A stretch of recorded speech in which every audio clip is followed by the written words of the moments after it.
बहुत बहुत स्वागत है आपका एनडीटीवी एमपीसीजी के सबसे नए और ताज़ा तरीन चैनल पर। क्षेत्रीय चैनल ज़रूर है, पर राष्ट्रीय परिप्रेक्ष्य में राष्ट्रीय चीज़ों पर नज़र हम ज़रूर रखेंगे। इसीलिए आज डे 1 है, लॉन्च का दिन है, और जाहिर तौर पर जब आप लॉन्च करते हैं किसी चैनल को उस खास एक पर्टिकुलर क्षेत्र के लिए, एक इलाके के लिए, तो उस इलाके के बड़े बड़े दिग्गजों को आमंत्रित किया जाता है। अभी इस वक्त हम रायपुर में हैं, और रायपुर में इस वक्त मेरे साथ छत्तीसगढ़ के पूर्व मुख्यमंत्री हमारे साथ हैं, रमन सिंह जी। बहुत बहुत स्वागत है डॉक्टर साहब आपका। ज़ोरदार तालियों के साथ स्वागत किया जाए, हमारे मेहमान हैं। और पहली बात तो डॉक्टर साहब, नया चैनल है, हमारी तरफ से जो एनडीटीवी का भरोसा है, जो एनडीटीवी का ट्रस्ट है लोगों के मन में, उसको हम कायम रखना चाहते हैं। क्या कहना चाहेंगे, क्या हमारे लिए आपके मन में क्या बातें हैं? सबसे पहले मैं बहुत सारी शुभकामनाएं एनडीटीवी छत्तीसगढ़ मध्य प्रदेश के लॉन्चिंग के इस अवसर पे शुभकामना देता हूं, बधाई देता हूं। उम्मीद करता हूं कि छत्तीसगढ़ की कला, छत्तीसगढ़ की संस्कृति, छत्तीसगढ़ की राजनीति, छत्तीसगढ़ के विकास की उन गाथाओं को और छत्तीसगढ़ देश के सामने किस प्रकार हम प्रस्तुत करना चाहते हैं, एक सार्थक भूमिका एनडीटीवी के उस पर रहे। और निश्चित रूप से जो हमारा अनुभव है इस पर आप सफल हों, ये मेरी शुभकामना। बहुत बहुत शुक्रिया, बहुत बहुत धन्यवाद पूरी टीम की तरफ से, तमाम लोगों की तरफ से जो एनडीटीवी को पसंद करते हैं। औपचारिकताएं ख़त्म करता हूं, सवाल जवाब पे आता हूं जिसके लिए आप इस मंच पे आए डॉक्टर साहब। पहला सवाल तो यही, क्योंकि चुनाव का मौसम है, 2-3 महीने के अंदर चुनाव हो जाएंगे, नवंबर दिसंबर के महीने तक आते आते। आप मुख्यमंत्री रहे, 15 साल मुख्यमंत्री रहे, आप कैसे देखते हैं, क्या चांसेस हैं आपकी पार्टी के कि आप इस वक्त की सरकार को चुनाव हरा पाएं, या कोई भी वोटर छत्तीसगढ़ का भारतीय जनता पार्टी को वोट करे, वो क्यों करे, क्यों चुने हम आपको? भारतीय जनता पार्टी को वोट क्यों करे? क्योंकि सबसे बड़ा कारण मुझे लगता है कि जो हालात में परिवर्तन आया है, 15 साल भारतीय जनता पार्टी विकास की गंगा बह रही थी, शांति का टापू बना हुआ था छत्तीसगढ़, देश और दुनिया में एक पहचान बनाने में सफल हुआ था, एक विकसित तेजी के साथ विकास करते हुए राज्य के रूप में। वो छत्तीसगढ़ आज भ्रष्टाचार का गढ़ बन गया है, अपराध गढ़ बन गया है। जितना करप्शन, जितना भ्रष्टाचार इस 4.5-5 साल में हमने देखा, हिंदुस्तान में मैं नहीं समझता इससे ज़्यादा कोई करप्ट सरकार काम कर रही हो जो छत्तीसगढ़ में भूपेश बघेल के नेतृत्व में सरकार काम कर रही। सारे क्षेत्रों का अवमूल्यन हुआ है। ये स्थिति बन गई कि कलेक्टर को अब कलेक्टिंग एजेंट कहने जाने लगा ये भूमिका बदलते बदलते पूरे प्रशासन तंत्र को भ्रष्टाचार के जाल में बिछा दिया। क्यों बीजेपी को वोट दें, ये प्रश्न आपने किया है। छत्तीसगढ़ की जनता ये बात जानती है कि भारतीय जनता पार्टी को वोट क्यों देना। 15 साल की विकास यात्रा वो भूले नहीं है। 15 साल में जिस तेजी के साथ इंफ्रास्ट्रक्चर का डेवलपमेंट किया गया, करीब करीब छत्तीसगढ़ में सड़कों का जाल बिछाने का काम किया। 1200 किलोमीटर प्रधानमंत्री ग्राम सड़क योजना हुआ करता था, 22,000 किलोमीटर सड़कों का जाल बिछाने का काम किया। 30,000 अतिरिक्त नेशनल हाईवे, स्टेट हाईवे में सड़कों का जाल बिछाने का काम।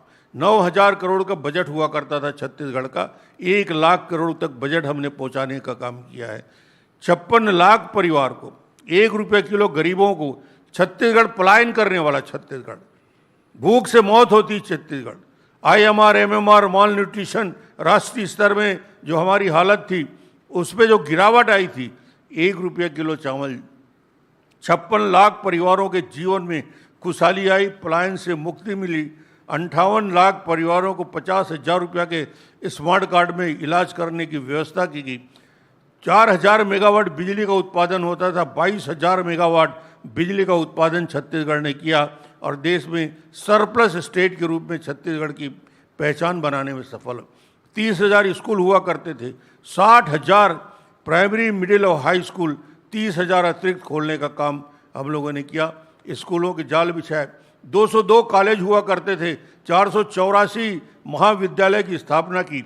IIT आ गया है, एम्स आ गया, नेशनल लॉ यूनिवर्सिटी आ गया। ये सारे इंस्टीट्यूट एम्स के साथ साथ IIM और IIT के साथ पूरे राष्ट्रीय स्तर के संस्थान हमने खोले। नर्सिंग कॉलेज 2-3 हुआ करते थे, नर्सिंग कॉलेज की संख्या 60 से ऊपर हमने कर। पॉलिटेक्निक 10 से बढ़ के 51 हो गया, इंजीनियरिंग कॉलेज की संख्या में बढ़ोतरी हुई, 2 मेडिकल कॉलेज से 10 मेडिकल कॉलेज, 200 सीट से 1000 सीट। ये छत्तीसगढ़ की विकास यात्रा है। जो सड़क छत्तीसगढ़ में आपको बताना चाहूँगा कि छत्तीसगढ़ अकेला एकमात्र ऐसा स्टेट था जहाँ सबसे बुरी हालत सड़कों की थी। कांग्रेस के पूरे शासनकाल में सबसे उपेक्षित यदि कोई राज्य रहा था तो छत्तीसगढ़। वो सड़क नेशनल हाईवे हमारे यहाँ मिट्टी का हुआ करता था। सड़कों में आज पूरे बस्तर से लेकर सरगुजा तक सड़कों का जाल बिछाने का काम किया, विद्युत उत्पादन बढ़ा, गांव-गांव में बिजली पहुंचाने का काम किया। तो ये छत्तीसगढ़ एक विकसित छत्तीसगढ़ के रूप में बनाने का प्रयास किया। और जैसे ही सरकार का परिवर्तन हुआ, आज चारों तरफ भ्रष्टाचार है। छत्तीसगढ़ की चर्चा किस बात के लिए हो रही? विकास के लिए चर्चा नहीं होती, डेवलपमेंट के लिए भूपेश बघेल की चर्चा नहीं होती। हिंदुस्तान के किसी कोने में चले जाओ, ईडी और सीडी की सरकार कहा जाता है। ये भूपेश की पहचान छत्तीसगढ़ की बनाई। छत्तीसगढ़ को माता को अपमानित करने का काम किया, आज छत्तीसगढ़ की प्रतिष्ठा को धूमिल करने का काम। मुझे लगता है इस सरकार ने जिस प्रकार के घोटालों की श्रृंखला लाई, 2000 करोड़ का शराब घोटाला, छत्तीसगढ़ मुझे लगता है कि हिंदुस्तान का पहला राज्य होगा जहां शराब के दुकान पे खुलेआम अवैध शराब 40% बिना होल मार्क लगाए, बिना वेट किए, बिना एक्साइज ड्यूटी लगाए 40% अवैध शराब छत्तीसगढ़ में बिकता है। इसको प्रमाणित ईडी ने कर दिया। 2000 करोड़ का घोटाला, 13,000 करोड़ का चार्जशीट। भूपेश जी पूछते हैं कि क्या किया ईडी ने? ईडी ने 180 करोड़ रुपया की संपत्ति जब्त की है। उन लोगों के पास संपत्ति जब्त की है जिनकी तनख्वाह 40,000 और 50,000 रुपया। करोड़ों की संपत्ति कहाँ से बनाए? ये पूरा का पूरा शराब माफिया का कुचक्र चल रहा है। ये छत्तीसगढ़ है जहाँ पे 540 करोड़ का कोल घोटाला होता है। कोयले का एक बहुत बेहतर सिस्टम हमने बनाया था 15 साल में। कोयले का डीओ जो होता है, डिस्पैच ऑर्डर, हमने उसको ऑनलाइन करने की व्यवस्था की थी ताकि करप्शन से मुक्ति पाई जाए। वो ऑनलाइन व्यवस्था को समाप्त करके जैसे ही भूपेश बघेल आते हैं उसको ऑफलाइन कर दिया।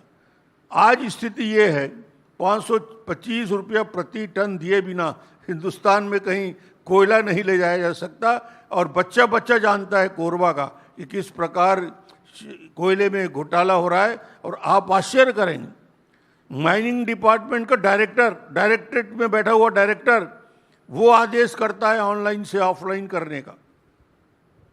उसके खिलाफ कार्रवाई, मामला दर्ज होता है। 7 महीने से जेल के अंदर बैठा हुआ है, पड़ा हुआ है। 7 महीने में जेल के अंदर है। ये इस प्रमाणित मामले हैं। आईएएस अधिकारी जेल के अंदर है। करप्शन की लंबी श्रृंखला छत्तीसगढ़ में इन्होंने किया। ये न केवल अकेले शराब घोटाला कर रहे हैं, बल्कि आज मैं कहता हूँ कि गांव-गांव में करप्शन। ये 1300 करोड़ रुपया का छत्तीसगढ़ में शायद पहली बार हुआ है गौठान का घोटाला हुआ है। 600 करोड़ का राशन, जिस 1 रुपया किलो चावल देकर हमने, सुप्रीम कोर्ट ने कहा था छत्तीसगढ़ का पीडीएस सिस्टम हिंदुस्तान का सर्वश्रेष्ठ है, सबसे बेहतर पीडीएस सिस्टम हमारा है। उसी राज्य में आज पीडीएस में 600 करोड़ का घोटाला भूपेश के सामने होता है। ये मामला प्रमाणित हो गया और ये प्रमाणित दस्तावेज में हुआ। विधानसभा के अंदर प्रमाण सहित इसकी जानकारी हमने दिया कि कैसे 1,29,000 मैट्रिक टन चावल डिस्पैच होता है रायपुर से। जिले में पहुंचते पहुंचते वो सिर्फ और सिर्फ 90,000 मैट्रिक टन पहुंचता है, बीच में 70,000 मैट्रिक टन का पता नहीं। ये भ्रष्टाचार के प्रमाणित मामले को लेकर, डॉक्टर साहब, अगर इतना ही करप्शन है, इतना ही दिक्कत है, छत्तीसगढ़ की जनता इतनी ही परेशान है, या आपने इतना अच्छा काम किया था आज से 5 साल पहले, तो फिर आप क्यों चुनाव हार गए? आपका क्या विश्लेषण रहा? 5 साल पहले आपसे कोई मिस्टेक हो गई या कांग्रेस का कैंपेन ज्यादा मजबूत रहा? 15 साल की यात्रा, 15 साल भारतीय जनता पार्टी के शासनकाल, विकास के सारे काम हुए, मगर 15 साल में कहीं न कहीं एंटी इनकम्बेंसी का फैक्टर दिखता है। वो एक कारण था कि लोगों ने लगा कि 15 साल विकास डॉक्टर रमन तो कर रहा है, शायद आने वाला दूसरा इससे बेहतर विकास करेगा। मगर ये क्या मालूम था कि भूपेश बघेल को परिवर्तन करके छत्तीसगढ़ को भ्रष्टाचार के दलदल में फंसा देंगे। ये भ्रष्टाचार में आकंठ डूबी हुई सरकार है। तो आप ये कह रहे हैं कि आपकी लड़ाई 18 के मुकाबले 23 में ज़्यादा आसान है? निश्चित रूप से छत्तीसगढ़ की जनता ने मन बना लिया है, और जो उसका कारण मैं आपको बताना चाहता हूँ। जनता के बीच हम जाते हैं, वादा करते हैं। जन घोषणा पत्र में इन लोगों ने गली गली में जाकर बड़े बड़े वादे किए, बड़ा बड़ा विश्वास प्रकट किया।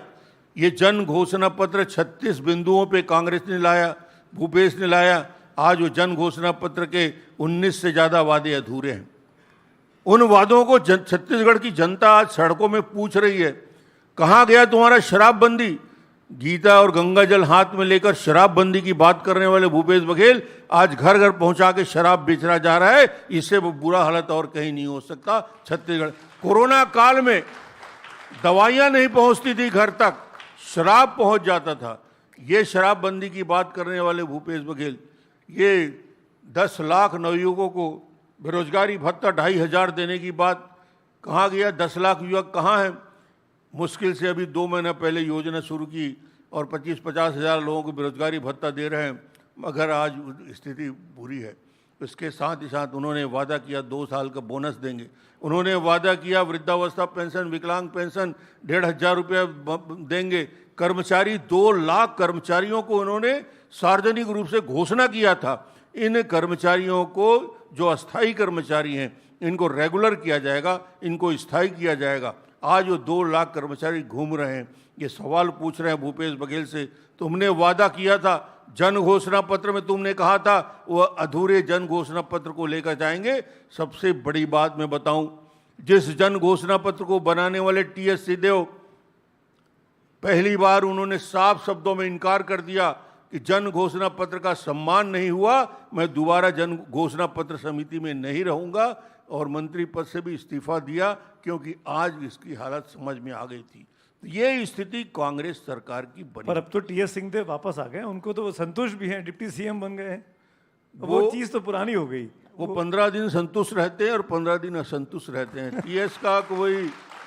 लेकिन डॉक्टर साहब, एक चीज़ और है जो मैं जानना चाहूँगा आपसे, और वो सरकार की, केंद्र सरकार की रिपोर्ट है, नीति आयोग की रिपोर्ट है, जो ये कहती है, अभी मुख्यमंत्री इस मंच पे थे, वो बोल के गए कि 40 लाख लोगों को हमने गरीबी रेखा से ऊपर ले आए हैं। ये 13-14% का आंकड़ा आता है कुल आबादी का। आपको लगता नहीं है कि ये क्रेडिट भी देना चाहिए, कुछ अच्छा काम भी किया होगा इस सरकार ने? नहीं, मैं जानता था ये प्रश्न आप मुझसे जरूर करेंगे। समझिए कि 40 लाख परिवार, मगर उस आंकड़े को यदि गंभीरता से आप देखेंगे तो ये आंकड़े 20, 21, 18, 19 के नहीं है, 15, 16, 16, 17, 17, 18, 18, 19 और 20, 21 के। इसमें 4 साल डॉक्टर रमन के कार्यकाल के हैं। इसलिए भूपेश को धन्यवाद मुझे देना चाहिए कि गरीबी सीमा से नीचे लाने के लिए जो कार्य योजना हमने बनाई थी, उसका असर अब दिख रहा है।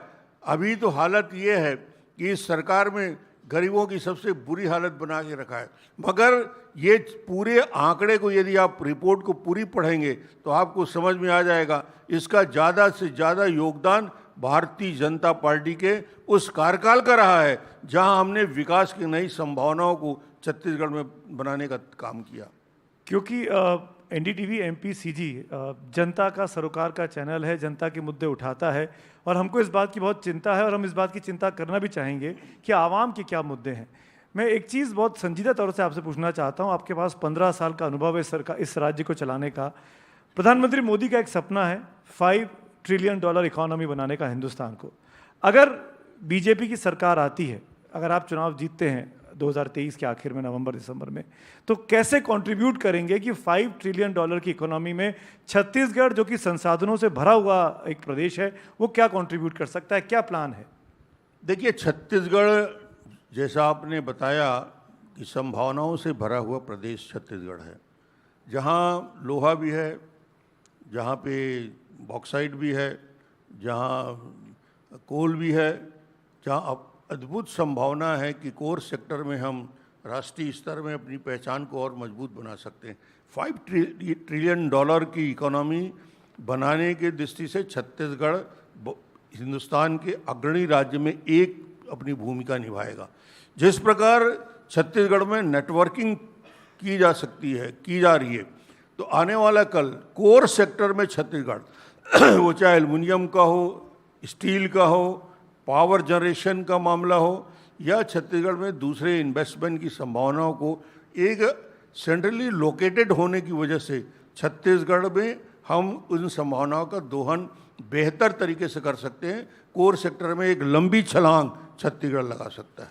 तो कोल सेक्टर सबसे इंपॉर्टेंट बात आपने core sector steel, cement, power, aluminium, इसके डाउन स्ट्रीम में हम लगातार श्रृंखला खोल सकते हैं इंडस्ट्री की। डॉक्टर साहब एक चीज़ और समझाइए मुझे, आप अगर मुख्यमंत्री बने, अगर आपकी पार्टी चुनाव जीती, तो सबसे पहला काम आप क्या करना चाहेंगे जो छत्तीसगढ़ की आवाम के दिल के नज़दीक है, जो बहुत ज़रूरी है इस वक्त होना? सबसे पहला काम आज छत्तीसगढ़ की जनता जो चाह रही है, देख रही है, इंतजार कर रही है, छत्तीसगढ़ को पूर्णतः भ्रष्टाचार मुक्त बनाना। भ्रष्टाचार में सबसे ज़्यादा पीड़ा यदि किसी की है, पीड़ित यदि किसी से है, पटवारी से लेकर कलेक्टर तक, नीचे से लेकर ऊपर मुख्यमंत्री तक, यदि आज छत्तीसगढ़ की पहचान कांग्रेस पार्टी की एटीएम के रूप में हो रही है, तो इससे बड़ी बात और क्या हो सकती है? छत्तीसगढ़ की स्थिति राष्ट्रीय स्तर में कहाँ तक पहुंची है? तो कैसे रोकेंगे? भ्रष्टाचार तो ऐसी चीज़ है, बड़े बड़े कुछ नहीं कर पाते, वो तो चलता ही रहता है। जैसे इकोनॉमी चलती है वैसे करप्शन चलता रहता है। आपके पास क्या फॉर्मूला है? छत्तीसगढ़ में करप्शन को मुक्त करने के हमने करके दिखाया है।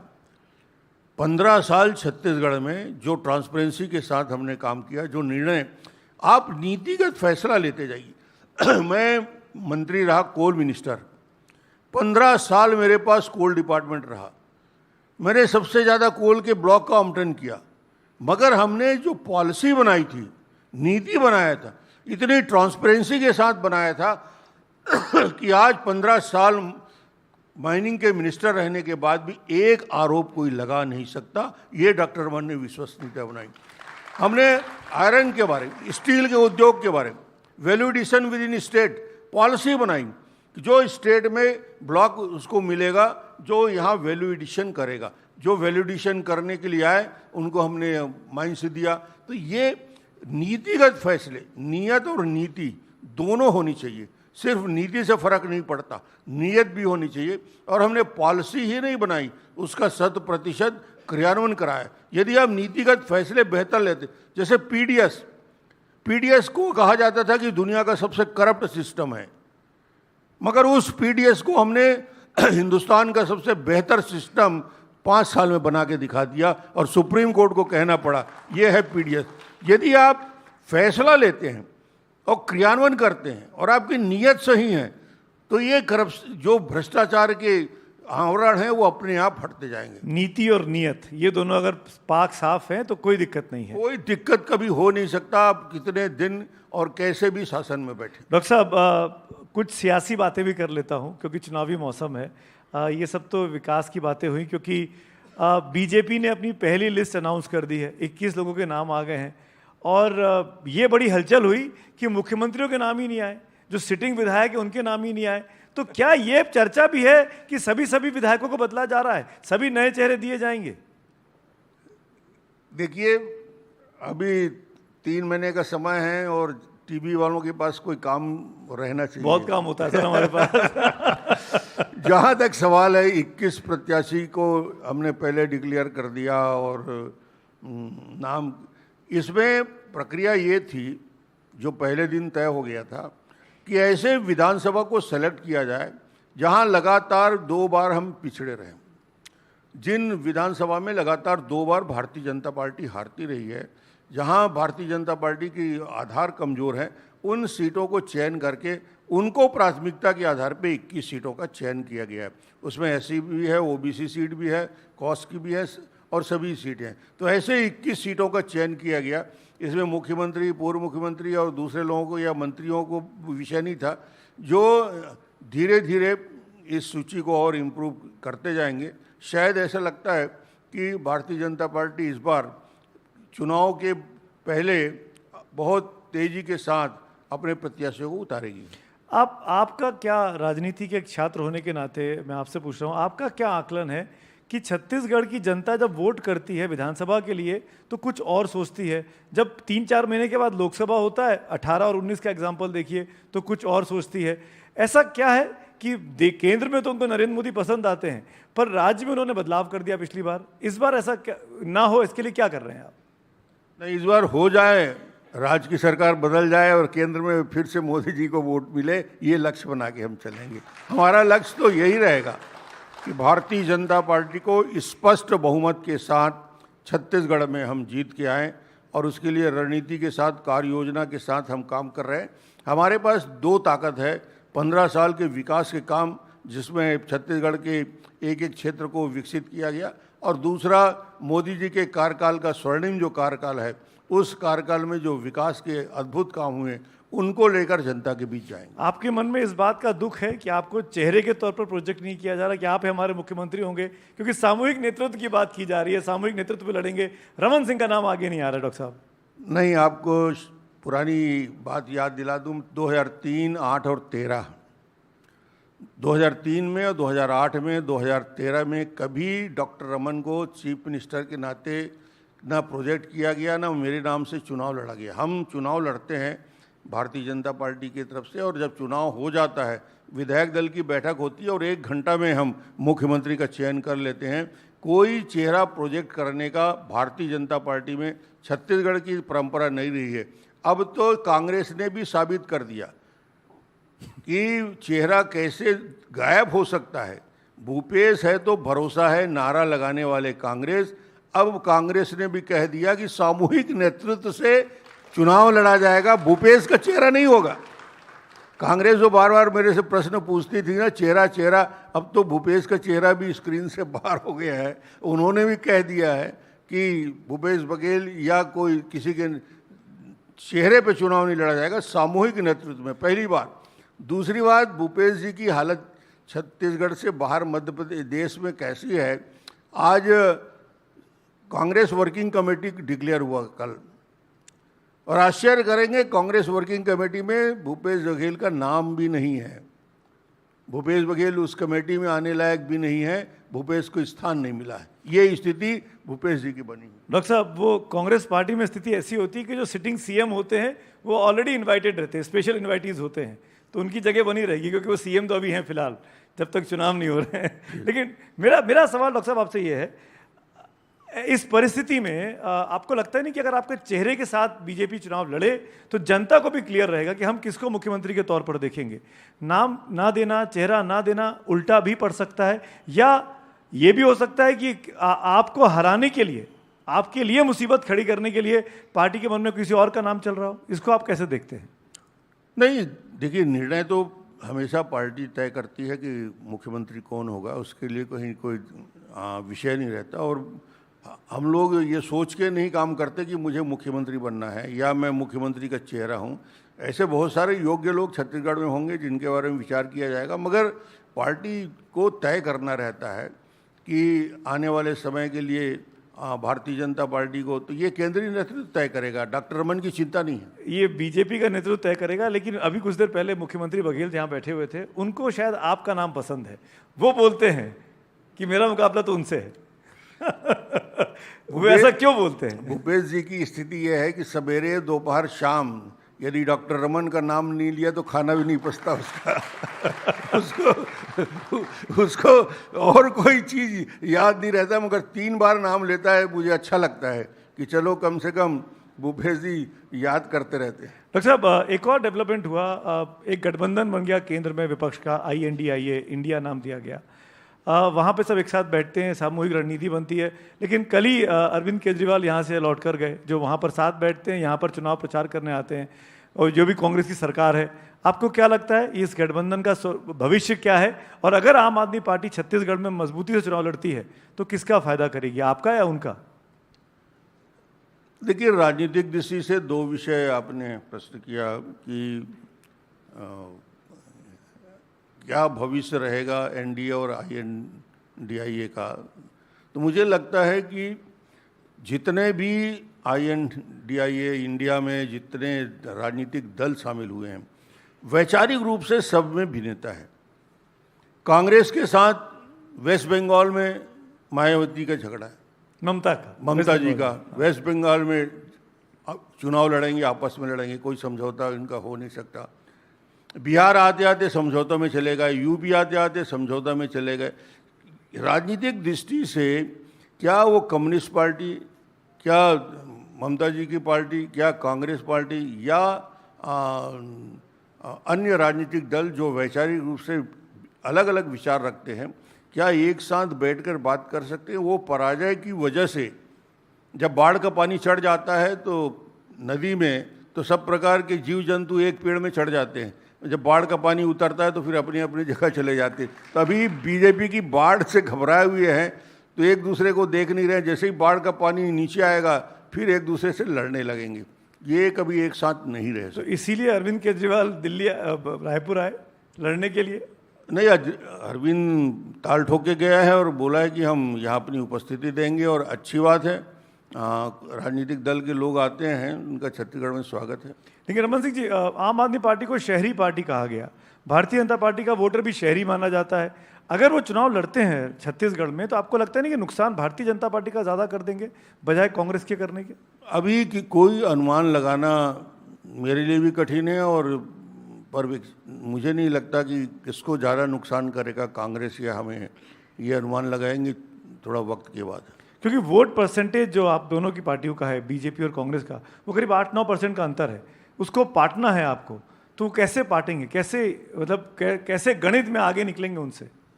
देखिए, भारतीय जनता पार्टी और कांग्रेस, निश्चित रूप से आपने ठीक कहा कि 8-9% वोटों को यदि तीसरी शक्ति ले लेती है तो वो चुनाव में एक बेहतर समीकरण बनता है। और 2003, 8 और 13 में वो समीकरण बना था। हमारी कोशिश होगी कि 2018 में भी ये परिस्थितियां का निर्माण हम करें, जिसमें अन्य राजनीतिक दल जो आज उभर के आ रहे हैं, ज़रूर उनका अस्तित्व नहीं दिखता, मगर ये सब मिलके यदि 9-10% वोट ले लेंगे तो भारतीय जनता पार्टी के लिए रास्ता क्लियर होगा। एक चीज़ और आपसे पूछना चाहूँगा डॉक्टर साहब, इसके पहले कि समय समाप्त हो। छत्तीसगढ़ अस्मिता को वर्तमान सरकार खूब प्रोजेक्ट करती है। तीज त्योहारों को मनाना, स्थानीय पर्वों को छुट्टी का अनाउंस कर देना, और उस पर वो फ़ख्र, गर्व भी महसूस कराते हैं कि हम सबसे बढ़िया छत्तीसगढ़िया नारा भी गढ़ा गया। मैं ये पूछना चाहता हूँ कि क्या आपसे चूक हो गई थी कि आप छत्तीसगढ़ की अस्मिता को राष्ट्रीय परिप्रेक्ष्य में वो मान सम्मान नहीं दिला पाए जो बघेल सरकार ने दिलाया, या जैसा प्रचार प्रसार किया? छत्तीसगढ़ के गौरव को 15 साल में ऊंचाइयों तक पहुंचाने का काम भारतीय जनता पार्टी के शासनकाल में हुआ। भूपेश जी को ये लगता है शायद कि ये तीज त्यौहार, ये तीजा, ये पोरा, ये गिल्ली और ये डंडा और ये खेल और ये सारी चीज़ों का प्रयोग, और इसका भूपेश बघेल ही है जो इसकी शुरुआत कर रही है। तो सदियों से और पीढ़ियों से हो रहा है छत्तीसगढ़ में। छत्तीसगढ़ की परंपरा है, छत्तीसगढ़ के तीज त्यौहार और छत्तीसगढ़ के संस्कृति का हिस्सा है। हम सब उसमें रचे बसे हैं, मगर इसको इन्होंने इस प्रकार जनता लोगों के सामने प्रोजेक्ट करना कि भूपेश आया है तो ये तीज त्यौहार आए हैं, ये नहीं है। छत्तीसगढ़ की तो सैकड़ों साल की परंपरा। और ये तो उस रास्ते पर भी चल रहे हैं जो बीजेपी का रास्ता, जिसको आप लोग कहते हैं हिंदुत्व का कार्ड, राम का नाम लेना, रामगमन पथ के निर्माण करना, मंदिरों का निर्माण करना, पुनरुद्धार करना। आपको लगता है कि आपके एजेंडे को हड़पने की कोशिश की है कांग्रेस सरकार ने? आज मैं ये कह सकता हूं कि जिस कांग्रेस ने शपथ पत्र देकर सुप्रीम कोर्ट में भगवान राम के अस्तित्व को नकार दिया था, वही कांग्रेस पार्टी आज राम राम बोल रही है। तो समझ जाओ कि ये काल नेमी के रूप धारण करके रूप बदल के आए। इनके अंदर क्या है ये तो उन्होंने सुप्रीम कोर्ट में दिखा दिया, ये इनके चरित्र में दिखता है। और जो हालात आज भगवान राम के नाम या छत्तीसगढ़ की संस्कृति की बात करते हैं, मगर आज छत्तीसगढ़ में यदि धर्मांतरण का कुचक्र चल रहा है, ईसाई मिशनरी के चक्र चल रहा है, इसमें सबसे बड़ा योगदान यहाँ के मुख्यमंत्री जी का है। सरकार के संरक्षण में छत्तीसगढ़ में आदिवासी क्षेत्र में धर्मांतरण का जाल बिछा हुआ है। ये स्थिति छत्तीसगढ़ में बना के रखा है। कहाँ की संस्कृति छत्तीसगढ़ को बचा के रखेंगे? यदि छत्तीसगढ़ का पूरे आदिवासी ही धर्मांतरित हो गए तो छत्तीसगढ़ की संस्कृति समाप्त हो जाएगी। कुछ सर्वेज प्रकाशित हुए हैं जिसमें कांग्रेस पार्टी को एज दिखाई जा रही है। कुछ 55% पे हैं, कोई 60% पे हैं, कोई 65% पे हैं। आपने भी इंटरनल सर्वे कराए होंगे, आपकी पार्टी ने भी किए होंगे। मैं आपसे पूछना चाह रहा हूँ, जाते जाते हम आखिरी चरण में आ गए इस बातचीत के, आपके सर्वे क्या कह रहे हैं कि बीजेपी जीत रही है कि नहीं जीत रही है, और जीत रही है तो कितनी सीटों पर आ रही है?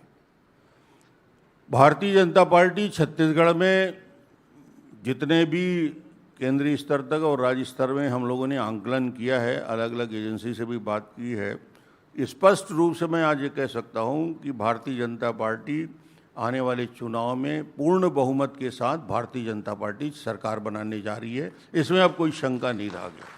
तो अगर पूर्ण बहुमत के साथ सरकार बना रही है तो क्या मैं अगले मुख्यमंत्री से इस वक्त बात कर रहा हूँ? ये निर्णय तो केंद्रीय नेतृत्व को करना है। मैं एक कार्यकर्ता की हैसियत से अपनी भूमिका का निर्वहन करूंगा। अगर कार्यकर्ता को कुछ और काम सौंपा गया तो कार्यकर्ता तैयार है? नहीं, जो जवाबदारी दी जाएगी उसके लिए मैं तैयार। बहुत बहुत शुक्रिया, बहुत बहुत धन्यवाद। तो ये थे थैंक यू छत्तीसगढ़ के पूर्व मुख्यमंत्री रमन सिंह जी, बीजेपी के सबसे कद्दावर चेहरा और नेता राज्य के। बहुत धन्यवाद आपका, आप सब तमाम लोगों का जो यहाँ इकट्ठा हुए। एक चीज़ ज़रूर बताना चाहेंगे कि चुनाव में अभी 3 महीने का वक्त बाकी है और एनडीटीवी एमपीसीजी ने ये शुरुआत की है आपके पास नेताओं का मन में क्या है वो लेके आने की। अब जनता को तय करना है कि उनको कौन पसंद आ रहा है और कौन नहीं पसंद आ रहा है। Thanks for watching. लेकिन एनडीटीवी पर खबरों का सिलसिला जारी है।